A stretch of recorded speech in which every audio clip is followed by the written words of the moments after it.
Moi, je suis née à Mont-Saint-Aignan. Alors, j'ai grandi en première partie à Louviers. Et ensuite, on a déménagé avec ma famille au Vaudreuil. Au Vaudreuil, j'ai gardé contact avec une amie qui est toujours mon amie et même ma meilleure amie. Selon toi, de quoi manque la jeunesse d'aujourd'hui? Moi, je pense qu'elle manque de simplicité. Que je trouve qu'aujourd'hui, les jeunes ne savent plus s'amuser de choses simples qu'il leur faut toujours. Il faut toujours qu'ils aient quelque chose à faire. Je m'appelle Romain Alité, j'ai 22 ans et je suis né à Vernon, à la clinique Sainte-Marie. Alors j'ai grandi dans le petit village de Saint-Pierre-de-Tille, à 10 minutes de Vernon. Et c'était dans ce village-là que vous alliez à l'école? Oui, oui, c'était une petite école de village très sympa. Selon vous, de quoi manque la jeunesse d'aujourd'hui? D'éducation. Où êtes-vous né? Je suis née à la maternité de l'hôpital de Vernon. Je suis née à Paris dans le 14e. Pour la bonne raison, c'est que mon père avait une sœur qui avait une maternité à Paris. Je suis née à Gaillon, chez le docteur Martin. Donc c'est très vieux. À Belfort. Je suis née à Freneuse, dans les Yvelines. À Vernon. Je suis née à Chalonnes-sur-Loire, dans le Maine-et-Loire. Et ma naissance, je suis le produit de la démobilisation. Mon père a été démobilisé comme les Français, qui avaient fait la guerre en juin 40. Lorsque ma mère l'a appris, elle m'a toujours raconté qu'elle s'était dit que la première chose qu'il allait faire en rentrant, qu'il allait lui refaire un gosse. Et je suis le gosse, parce que je suis née le 25 mai 1941, 9 mois après, et dans la petite ville où je suis née, nous sommes 3 enfants à être nés la même nuit, dont les pères avaient été démobilisés le même jour, en juin 40. Où avez-vous grandi? J'ai toujours grandi à Gaillon. C'est une belle ville où il y avait collège, il y avait les classes, collège, etc. Donc c'était très bien. Dans 4 départements différents. Mes parents ont eu des mutations professionnelles, donc j'ai beaucoup changé. À Gaillon. À Gaillon. À Chalonnes-sur-Loire. À Venable. Comment était l'école? Partout, c'était bien. C'était une école libre, très, très intéressante, très agréable. J'étais contente, j'avais des camarades qui prenaient soin de moi. À Gaillon. À l'école primaire de Gaillon. Toujours jusqu'au certificat d'études. L'école c'était Paul Doumer. Alors là on ne faisait pas ce qu'on voulait. C'était pas évident. Et à l'époque, il me semble me rappeler qu'il y avait côté filles et côté garçons. Il me semble. Je suis pas très sûre. Et après, on s'est retrouvés tous mélangés. C'est une très belle école d'ailleurs. Très très belle école. Avec des bons instituteurs et institutrices. Moi, à l'école, c'était formidable parce que comme j'étais fille unique, j'avais plein de copains. Voilà. Et puis une maîtresse qui était assez agréable parce que j'écoutais assez bien. Sauf quand des fois j'avais fait des bêtises, je me mettais au cachot.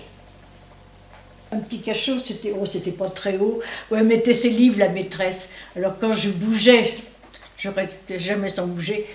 Alors quand j'avais trop bougé, hop, elle me mettait au cachot et elle fermait pas la porte. Mais pour moi, c'était une grosse punition. Est-ce que vous avez gardé des contacts? Que à l'école d'infirmière. Avec l'institutrice ou les camarades? Avec les camarades, bah oui, mais vous savez, elles s'en vont de plus en plus maintenant. Je fais partie des personnes âgées, alors déjà les grands âges, les grands âges. Bien non, parce que j'ai quitté ma région il y a fort longtemps maintenant. Quelques-uns, mais pas beaucoup. À part que je rencontre bien sûr des anciennes camarades d'école, mais dont une qui est ici d'ailleurs, qu'on a été à l'école ensemble. Mais autrement, j'ai pas gardé vraiment des contacts, quoi. Quelques-uns. Ah oui, moi je garde toujours des contacts avec tout le monde. Même il y a 40 ans, 50 ans, 60 ans même. J'ai des amis de 50 ans. Oh, à l'époque, c'était un diplôme important pour trouver du travail. À l'époque, c'était vraiment la fin des études, puisque moi, je me suis arrêté là. Mais maintenant, le certificat d'études, il ne vaut plus grand-chose. J'ai annoncé à mon père que j'étais reçue au certificat d'études. J'étais toute fière. Il m'a dit « Tu n'as fait que ton devoir ». Je me suis contentée de sa réponse. Depuis quand êtes-vous arrivé à Gaillon? Alors, je suis à Gaillon depuis 7 ans et demi, mais je suis en Normandie depuis 49 ans. Depuis ma naissance, quand maman a pu quitter la maternité de sa belle-sœur. Alors je suis revenue sur Gaillon, mais je suis née à Gaillon, j'y suis restée. Je suis retournée sur Caen pendant 20 ans pour retrouver du travail, parce que Caen était une grande ville, et ici on n'en trouvait plus, donc je suis retournée sur Caen, et je suis revenue ici, parce que je suis à la retraite, dans mon pays d'origine. Avez-vous subi une discrimination dans votre jeunesse? Non, pas du tout. Oui, je peux dire oui, mais bon, c'est passé. Ah, j'étais encore le gosse, et avec lequel, je vais être vulgaire, mais c'est le terme qui m'était reproché, le gosse avec lequel on se faisait chier.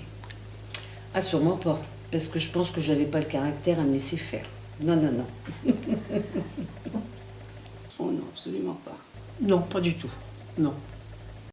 Comment avez-vous vécu votre vie de femme?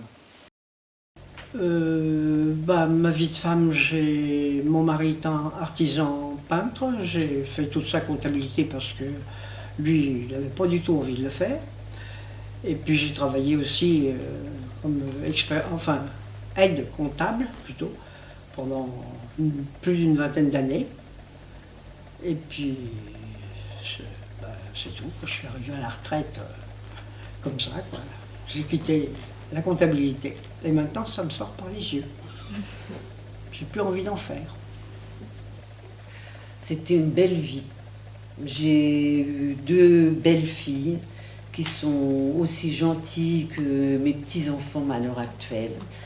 J'ai eu la grande chance d'avoir un mari qui était très gentil, qui nous a permis de voyager, de voir les choses et de voir le monde aussi bien du bon côté que du mauvais côté. Je ne regrette rien. Eh bien, j'ai toujours travaillé en élevant ma fille, en m'occupant de ma belle-mère qui était très âgée. Donc les journées étaient bien remplies. Ça allait, j'avais de quoi m'occuper. Très bien.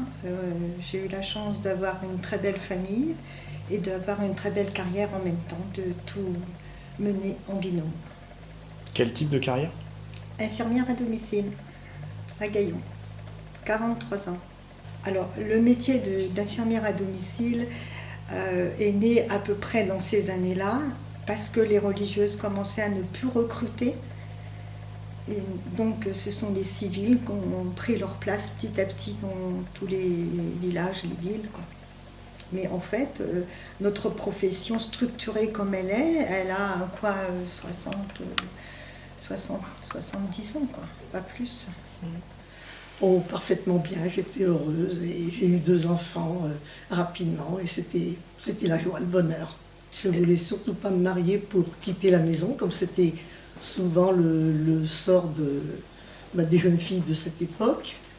Et je me suis mariée assez tard pour quelqu'un de ma génération, j'avais 29 ans. Et je me suis mariée avec un Normand. Et j'avais donc 28 ans et demi à l'époque, lorsque j'ai rencontré celui qui allait devenir mon mari, et lui il avait 30 ans passés, et nous nous sommes rencontrés, parlés pour la première fois au musée des Vieux Tacos au Mans. Comment viviez-vous vos vacances? Alors, nous faisions du camping sauvage avec les cigales et sur les champs d'oliviers et d'abricotiers, dans la Drôme. Oh, alors ça, c'était le rêve. Racontez-moi. Eh bien, on partait en camping, on descendait plutôt vers le sud pour avoir du soleil, et après, nous avons pu nous offrir une caravane, donc après, nous descendions en Ardèche en caravane. Je les attendais toute l'année. très bien. J'étais partie en vacances en camping avec mes parents, en tente. Et un petit peu plus tard, c'était en caravane. On allait en camping. Alors on a commencé avec, faut pas que je bouge, on a commencé avec la toute petite tente où on rentrait à 4 pattes. Après on a eu une tente un peu plus grande où on pouvait au moins être debout pour faire notre petite toilette. Et puis on a eu une caravane plus tard. Là-bas c'était l'Amérique. Alors les vacances, on partait en camping. On avait une tente, on avait une estafette à l'époque. Mon mari, artisan peintre, avait une estafette. Et on couchait dans l'estafette. On l'avait aménagée, la manière on avait fait un auvent pour pouvoir manger dehors, tout ça, puis coucher dans l'estafette. Tous les ans, on partait en camping. On faisait énormément de voiles, on emmenait notre voilier, on avait un petit voilier. On faisait beaucoup de voiles, on faisait des compétitions. D'ailleurs, j'ai même quelques coupes à mon actif. Mes vacances maintenant, en étant à la retraite, c'est avec mes enfants, mes petits-enfants. Mais sinon, avant, c'était aussi en camping, parce que bon, malgré tout, le camping n'était pas cher, c'était à l'air libre. C'était aussi plaisant dans le sens où on se retrouvait tous entre amis. Donc les enfants avaient de quoi jouer. On était dans un camp de camping où il n'y avait pas de soucis. Ils pouvaient aller faire du vélo, s'amuser, sans qu'il y ait de soucis vraiment pour eux et pour nous. Et on se retrouvait entre amis. On avait la liberté, on mangeait à l'heure qu'on voulait. La liberté, voilà. Alors nous n'avions pas de vacances parce que très vite nous avons fait construire notre maison et puis il fallait la payer cette maison. Donc les vacances sont venues beaucoup plus tard lorsque les enfants étaient devenus grands, que leurs études étaient terminées. Qu'est-ce que vous enviez à la jeunesse d'aujourd'hui? La liberté surtout. La liberté de... parce que moi, mon père était très strict. Moi, je ne suis pas sorti. Dans ma jeunesse, je ne suis pas sorti. Je n'avais pas le droit de sortir. Hein. Ça, il n'était pas question. Là, je les envie un petit peu parce que j'aurais voulu être un petit peu plus libre quand même. Alors peut-être un peu la liberté, parce que c'est vrai que nous, quand on était jeunes, le jeudi, on avait notre petite liste de tâches ménagères à faire avant de sortir.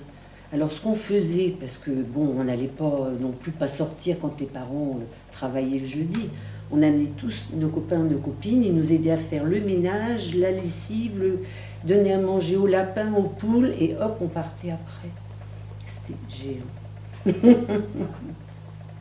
Leur liberté qui est parfois pas complètement une réussite à mes yeux, parce que ils ont peut-être trop de choses, trop vite. Il faut peut-être quelquefois savoir attendre dans la vie. Une certaine forme de liberté que nous n'avions pas. Disons que nos parents, notre éducation était un peu plus stricte que maintenant et nous n'avions pas énormément de liberté, ce que nous aurions souhaité en avoir un petit peu plus, mais bon, c'était comme ça. Donc je me suis mariée à 20 ans, où il me fallait encore l'autorisation de mon père pour me marier, puisque je n'étais pas majeure, et nous n'étions majeures qu'à 21 ans à cette époque-là. Ma part, je l'envie pas. Eh bien, la contraception que nous n'avions pas à notre époque, et c'est pour ça que les parents étaient très sévères avec toutes les filles pour nous protéger, et on n'avait pas le droit de sortir pour ne pas se retrouver enceinte. De quoi manque la jeunesse d'aujourd'hui?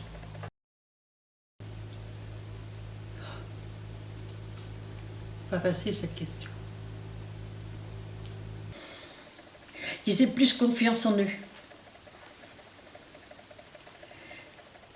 Ils sont toujours malheureux. Moi, je pense au contraire qu'ils ont la chance d'être heureux. Moi, je ne sais pas de leur avis. De disponibilité, trop de loisirs. Ah, de repères. C'est difficile à expliquer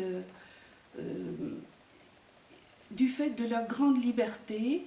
Je trouve qu'ils gâchent une partie de leur jeunesse à vouloir vieillir avant l'âge et je trouve que c'est dommage. L'adolescence est une période à vivre qu'on devrait vivre plus sereinement qu'en ce moment, pour différentes raisons. Bah, je trouve qu'il manque peut-être d'initiative. On n'a pas tout sans rien. Pour ça, il faut travailler. Et il faut surtout regarder les autres. Je crois qu'on ne se regarde pas assez les uns aux autres. Voir un petit peu ailleurs ce qui se passe, les jeunes se plaindraient un petit peu moins. De quoi avez-vous manqué pendant votre jeunesse? On manquait d'un petit peu de liberté à notre goût, évidemment. Nous avions quand même eu une éducation un petit peu stricte. Et on s'y tenait, parce que j'avais un père qui ne riait pas. Et il ne fallait pas sortir des sentiers battus. Non, j'ai pas eu une enfance malheureuse du tout. Oui. C'était comme ça. Et on l'acceptait. Rien. Absolument de rien. Pour moi, de rien. J'ai eu une enfance malgré tout heureuse, un mariage heureux. De quoi j'ai manqué dans ma jeunesse? De rien. De rien du tout. J'étais gâtée. Mes parents étaient un couple où ils s'adoraient. Alors j'en avais le reflet. Tout le monde était heureux. Comment faisiez-vous sans téléphone portable? Ça ne nous manquait pas de toute façon. Quand on ne sait pas que ça existe, on ne souffre pas de quelque chose qui n'existe pas. On a vécu quand même. Il n'y avait même pas de téléphone chez mes parents. Quand on avait besoin de nous joindre, on nous appelait au petit café qui était à côté de chez nous. On venait nous chercher et nous répondions au téléphone. Mais nous avons vécu sans problème, sans téléphone. On n'y pensait pas, on n'avait pas. On ne demandait rien. On correspondait tout simplement, puis si c'était urgent, on envoyait un télégramme. Et vous correspondiez comment? Par écrit. Par écrit, on envoyait des lettres, on envoyait... Par contre, avec mon frère, on avait inventé un petit téléphone, c'était avec les boîtes 2 ans, avec une ficelle par un bout, puis une ficelle par l'autre bout, puis on se parlait d'une boîte à une autre, et on arrivait à se comprendre. Je n'avais pas vraiment besoin. Eh bien, son téléphone portable, c'était pas gênant. Moi, je me souviens une petite anecdote, si on peut dire, lorsque j'étais plus jeune. Ma sœur s'est trouvée très très mal un jour, a fait un AVC. Elle était jeune, mais elle a fait un AVC. Et mon père, qui avait fait sa nuit, dormait encore. Donc ma mère a été là à le réveiller pour qu'il prenne sa voiture et aille chercher le médecin. C'était pas tout de suite. On ne pouvait pas avoir des choses tout de suite. Mais bon, à part la santé éventuellement, on s'écrivait, on s'écrivait ou on se voyait une fois de temps en temps. On n'avait pas de téléphone, ça c'est vrai, où on allait chez le voisin d'à côté. Puis après est venu le téléphone au fur et à mesure, tout le monde ne l'avait pas. Mais sans téléphone portable, on s'en passait bien. Alors professionnellement, nous avions recours à des carnets et un stylo. Après, nous avons eu les répondeurs enregistreurs. Quand les gens ont été équipés de téléphones, bien sûr. Et puis sinon, nous avions recours à des gens qui avaient le téléphone, où on savait qu'on pouvait aller demander si on pouvait appeler, ou les gens laissaient leur message.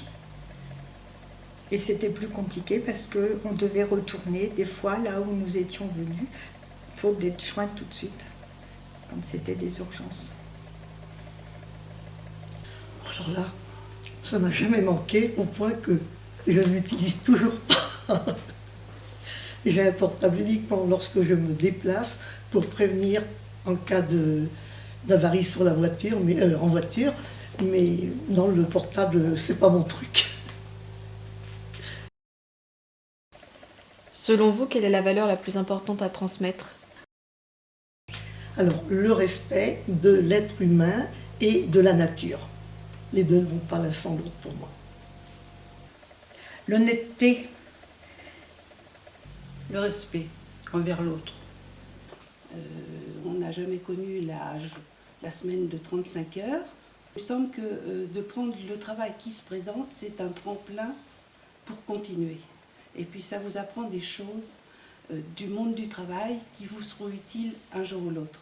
Bah déjà, la bienveillance, le savoir-vivre. La valeur la plus importante à transmettre, c'est le respect entre chaque personne, la confiance. Alors, le respect, ça c'est une chose en particulier. Et en deux, c'est avoir la liberté de penser. Chacun a le droit de penser comme il veut, à partir du moment où ça ne gêne pas l'autre. Ça éviterait beaucoup de guerres, c'est mon avis. Très bien. Très bien, merci Corinne.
Alors, le tournage s'est très bien passé. Donc au début, ça a été un peu timide.